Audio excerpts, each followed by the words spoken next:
What if the greatest threat to your organization isn't lurking in the shadows, but is accelerating right in front of you?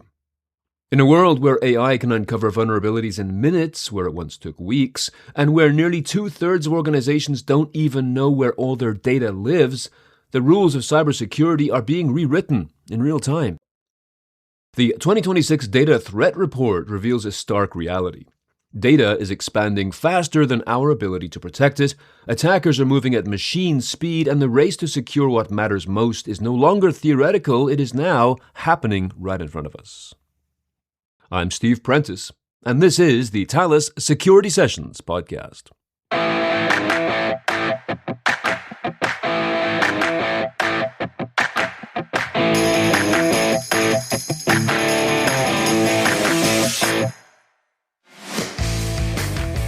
To help us understand how to get a grasp on this enormous transition, Liz Kelly, co-producer of the Thales Security Sessions podcast, met up with Scott Crawford, Information Security Research Head at 451 Research, and Todd Moore, Global VP and GM of Data Security Products at Thales, on the floor of the RSAC 2026 conference in San Francisco.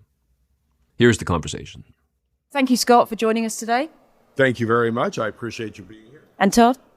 Thank you, and it's a pleasure being here with you. Okay, so 70% of the 2026 Data Threat Report respondents say that the speed of AI is their primary AI security concern. Is it because adversarial use of AI is opening new attack vectors, or could it be that it is amplifying existing vulnerabilities? Scott, we'll start with you. Yes, it is all of the above. And worth note in the acceleration of AI-enabled attacks is that one of the findings we had in the Data Threat Report, as you know, Todd, was that respondents reported the greatest growth in AI and LLM-based attacks was those aimed at exposing sensitive data. So that's very much top of mind. It's not just the functionality. The functionality accelerates attacks in both speed and scale and level of detail in terms of what they can discover about vulnerabilities and exposures in a target and how they can exploit those. So all of that comes together to concern organizations, and sensitive data is at the center of their attention when it comes to how do we defend against this scale of attack.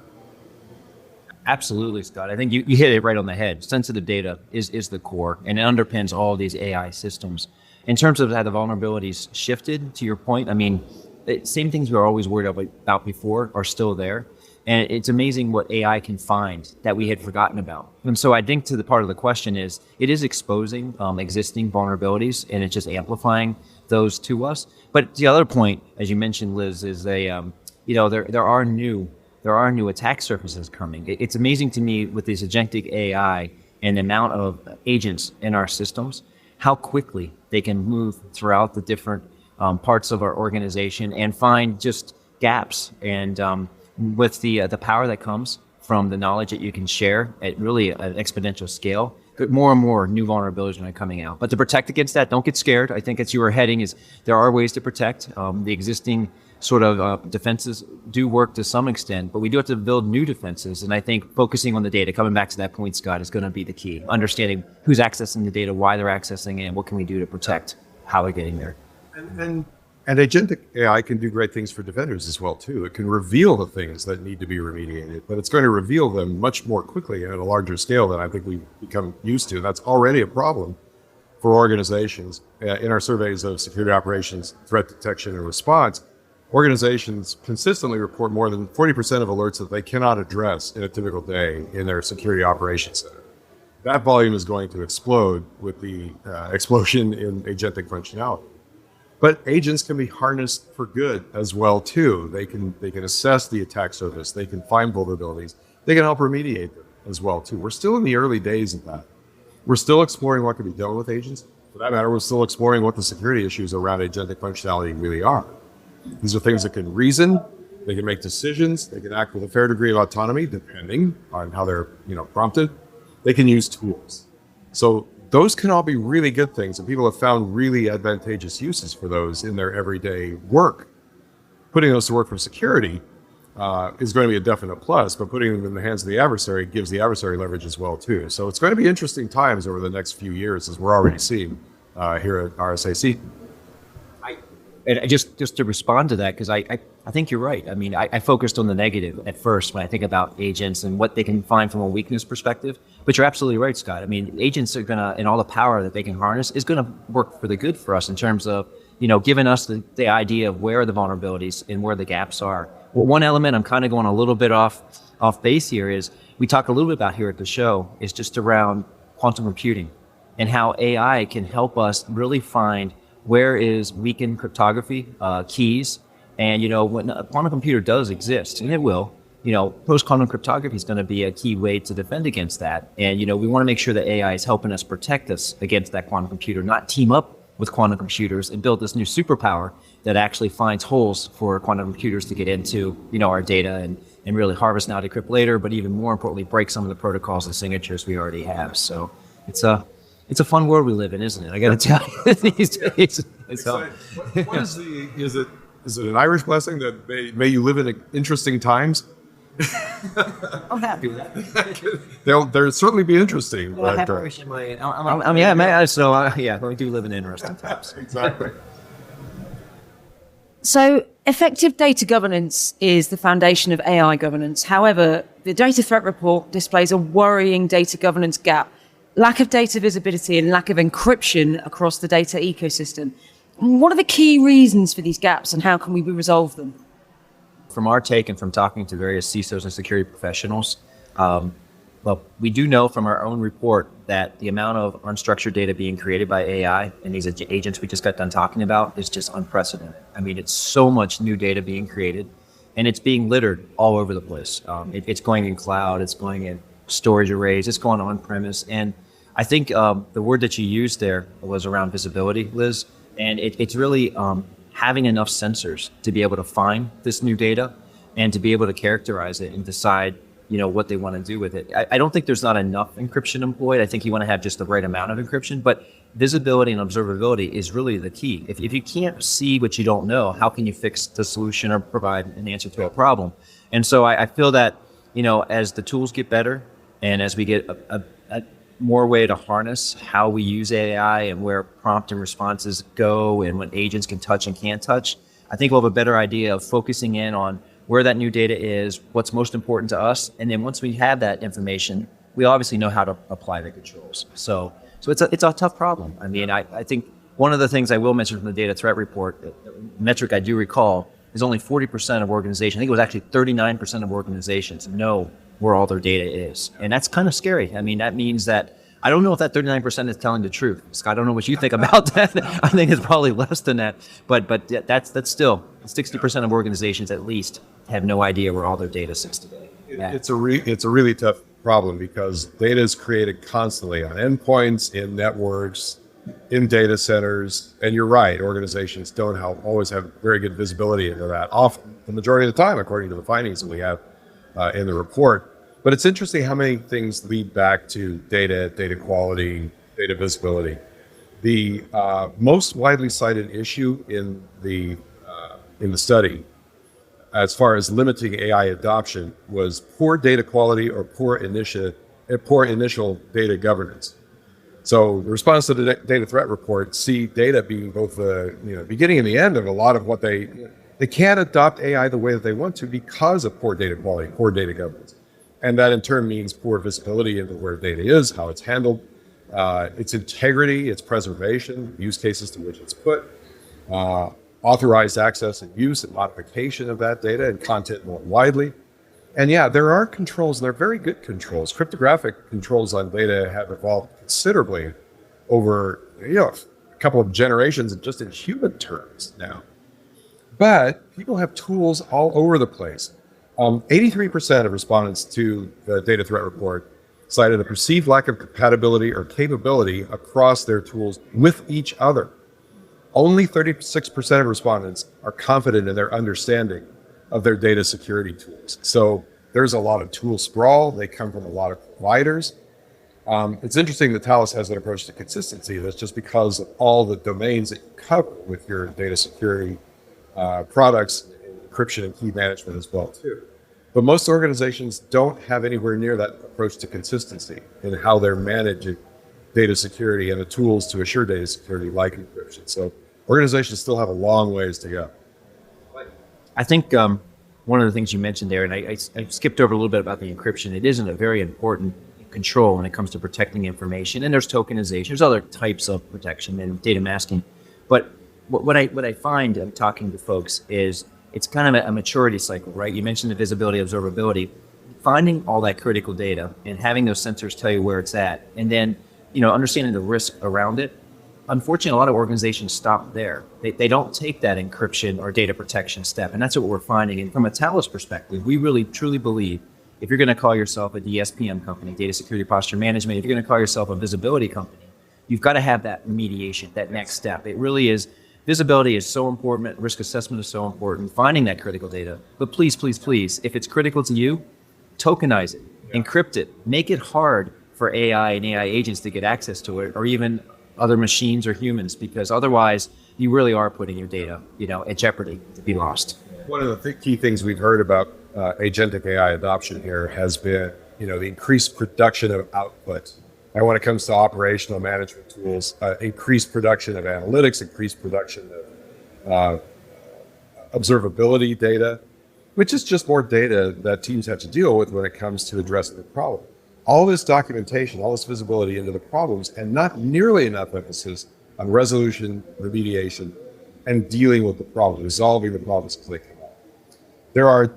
We expect, after this year's RSAC, we expect future years to see more about remediation and resolution of problems and leveraging agentic technology to do that. But in the meantime, surfacing all this data just creates more. I mean, you said it yourself a few minutes ago that organizations just don't, there's so much data that they just can't get to in their monitoring environment, let alone deal with remediation in all these respects. So as agentic functionality increases our visibility and the actionability of what we see in monitoring and discovering data and data management processes, the remediation aspect of that is going to have to follow. And that's what we're going to expect to see in coming years at this conference. We're seeing a trend there as well, too. I'm curious, Scott, what you think. I mean, if you think about it, a lot of times you get the visibility, you understand what's wrong, and then there's a manual process to encrypt or add those data protection controls, whatever method you're using, mechanism. And I think what we're seeing being pulled from us, from our customers, is given the number of agents and the number of agents in our systems and the number of interactions, that we've got to get more to this automatic remediation. It's got to be orchestrated, it's got to be active, automatic, it's got to be proactive.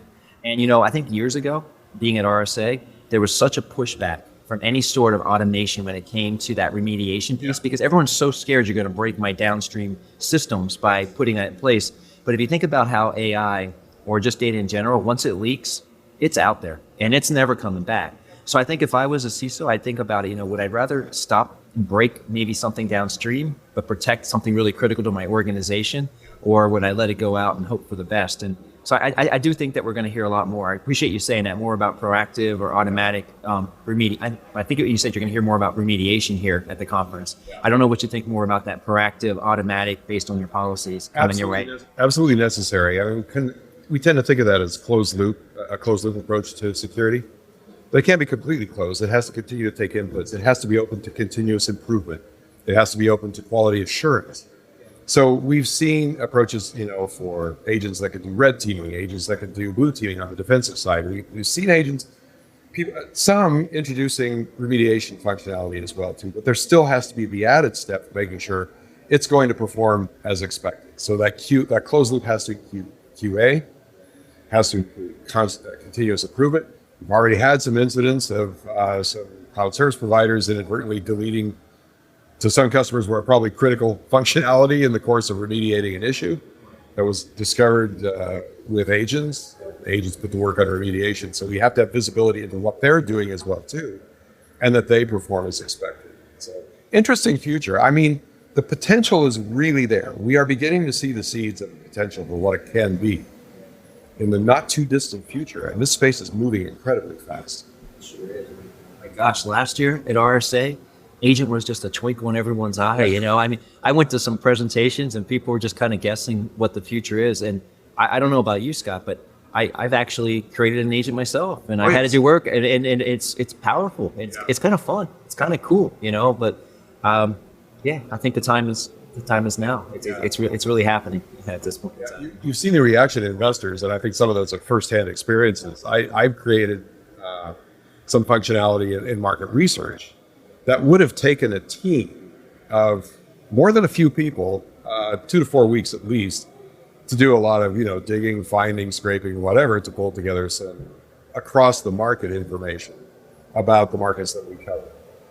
And I put an agent, co-working, co-piloting agents, however you want to think of those, to work on the problem. And through a few iterations, within a couple hours, I had a pretty complete inventory of what I was looking for. And that was just in an evening. So the promise is just astonishing. So we've talked about encryption. So given the central importance of encryption to data security strategies, how prepared are we for the threat that quantum computing poses to encrypted data today? So I have to lay out the problem a little bit. Quantum computing is fundamentally probabilistic, which means that if you can harness probabilistic algorithms on a problem, then it can iterate through probabilities, several of them simultaneously. So what had been historically, a linear sequential, like a Monte Carlo type analysis, many of those analyses can be done simultaneously by quantum computing just by virtue of the fact that of the quantum states, that the basic building blocks of physical reality, how they respond in those kind of situations. And it greatly accelerates the ability to solve problems based on that probabilistic approach. As it turns out, in cryptography, there does exist an algorithm, more than one actually, for doing that analysis of things like public-private encryption key pairs. And the ability to iterate through those, and what had been in the past a classically improbable, infeasible way to break those keys through brute force and doing a linear iteration through every possible combination of factors for those keys. Many of them can be done simultaneously by these kind of algorithms, and patterns can be recognized in those assessments. Recognition of those patterns accelerates the discovery of keys far faster than was even possible with classical computing. A lot of cryptography, public key cryptography in particular, is dependent on the infeasibility of classical computing to factor those keys. It's just not theoretically possible by brute force. Quantum algorithms greatly accelerate that, which means that the risk of exposing public keys that exist today goes up. It's very fast compared to classical computing. So that's the risk. A lot of encrypted data and data that's encrypted using public key cryptography as part of the means for encryption, that data is at risk because of the potential for discovery of those keys. So that's what we're facing today in terms of reality going forward. So we are basically in an arms race against those with competent quantum computing able to discover those keys. Now, the good news at this point is that it's not yet feasible for today's quantum computers, but great advancements are being made in their capability in areas such as error correction. When you're looking at the state of photons from one state or another, it's just a packet of light, if you think of it that way, which means it is very susceptible to errors, to noise in the environment. So correcting those errors in quantum computers can greatly accelerate their ability to attack quantum problems, including the discovery of public encryption keys. So that's the arms race that we're up against at this time. But advancements are being made in parallel with advancements in quantum computing. So we have a shot at being prepared for the post-quantum world, and you have visibility directly into that, Todd. No, that was a really good description, Scott. I got to tell you, that's one of the best descriptions I heard of the problems that we're facing. Maybe I'll focus more, on how we can counter that a little bit. I mean, the problem's there. We don't know the time frame when that stability and we get to that point, but it's a big enough of a potential issue, and there's good sides to that quantum, all that physics that we just talked about, solving those problems. There's positive sides, as you said earlier in our podcast, but there's also the negative side of breaking the asymmetric cryptography of the public key cryptography. I think that the standards bodies around the world have taken notice. It's impressive that we do have algorithms already available to us to counter this attack. And we also have regulations that say by 2030, by 2035, here in the US, NIST has said, we're going to deprecate some of those existing algorithms. And so there's another arm race, or another race that's going on right now, is 2035 is 9 years away. And I would say one of the things I'm sort of impressed by this show is 3 years ago, when we first started talking about, PQC, post-quantum cryptography, quantum computers, people would roll their eyes, not show much interest. We're seeing a lot of questions. I think in every one of my customer interactions here, there's questions about what can we do now? How do I discover? How do I understand where I'm going to be at risk? What's the threat? And start implementing. And I think we have a lot to do in the next. And I guess it's funny, the regulated industries are ahead of others. And regionally, I think Asia Pacific actually is more concerned than the U.S. in some aspects. I've seen the U.S. government and U.S. financials get really ahead of it, regulated industries. But I would say APAC is very much trying to figure out what they're going to need to do to be prepared. Europe is right there behind them. So a lot of good energy in that area. And again, the good news is we have, a solution there, need to implement it. And I guess my last point is crypto agility. And I don't know if you hear that, Scott. I'm curious when you're talking to people, but the algorithms of today most likely will change. We talked about AI and post-quantum. There's a good chance that there's going to be deficiencies found in some of these algorithms that we don't even know about yet. So new algorithms are going to be invented, and we have to make sure our systems are able to quickly deploy those algorithms to protect. But I'm telling you, this one's exciting. You just never know. I mean, geez, I'm trying to think of a good metaphor, but the quantum computer could arrive 2 years from now, could be 2 months from now. I mean, who knows? Who knows? And we need to get prepared. This is a field where innovation can completely upset timelines and expectations. And Peter Shor doesn't come around every day. The inventor of one of the better known algorithms for attacking conventional encryption keys. So the pace of innovation is really pretty, it's astonishing how fast things are changing in that field. I mean, you hear some of the proofs of concept around things like improved error correction. It sounds like, well, now we can crack the key of maybe, however many digits. It's not very long or big key compared to the size of practically used encryption keys today, which are quite long. I mean, very large numbers we're talking about, which are virtually impossible to factor with classical computing. But any changes, any advancements in the ability to understand and to identify ways to advance quantum computing really is just a factor of the innovators in the field that can come up with new ideas and how they can apply them to this particular opportunity. So, yeah, we're 9 years out, we think, at this point, from a feasible approach to having to require post-quantum encryption. But that could change depending on the pace of innovation in the quantum computing field and the discovery of new algorithms, which, they don't grow on trees. The probabilistic algorithms are difficult to discover and ascertain, but now we have AI working on problems that humans could not even conceive of solving not that long ago. So for all that quantum computing can do to parallelize and increase the amount of horsepower, if you will, applied to things like key encryption, we have that same sort of technology applied to discovery of fundamental principles in nature that could be applied in quantum computing to accelerate what can be done with these innovations. So it's really exciting times all the way around. And I expect to see a lot more about quantum computing as well, too. Maybe a few RSAs down the road, but it's happening already. Maybe we should reconvene in RSA Conference 2035 and revisit this conversation and see where we've come. I'm happy to do that. We'll be next year first, but obviously in 2035 as well, too, Scott. Right. We'll be here. Remember, if you like what you hear, be sure to subscribe and tell a friend or a colleague or a client or all of them about the Thales Security Sessions podcast series. Not just for the next one, but for our collection of highly useful and always relevant conversations. We will be back again soon with another episode and another discussion on the topics that you need to know about to successfully carry on in the business of information security.